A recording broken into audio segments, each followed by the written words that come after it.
আহারে আমি যখন মাদ্রাসা বন্ধ দিলাম সেদিন ঢাকার সাভার এলাকায় আমার মাহফিল ছিল।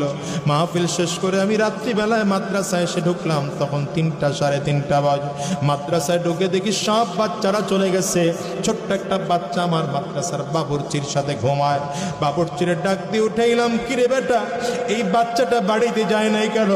বাবুর্চি আবার দিকে তাকায় কান্না করে আর বলে, হুজুর আমি জানি না, আপনি ওরে ঘুম থেকে উঠে জিজ্ঞাসা করে। আমি বাচ্চাটারে ঘুম থেকে উঠেইলাম, কিরে বাবা বল কেন তুই বাড়িতে যাস না? বাচ্চাটা আমার দিকে তাকায় ফেল ফেল করে কাঁদে আর বলে, হুজুর আমি কই যাব হুজুর, আমার তো বাবা না। হুজুর আমার মা থাইকা আজকে নাই, আমি কার কাছে যাব? বাড়িতে যাব না। আমি বলি বেটা খুলে বল। বলে হুজুর আমার আব্বা অনেক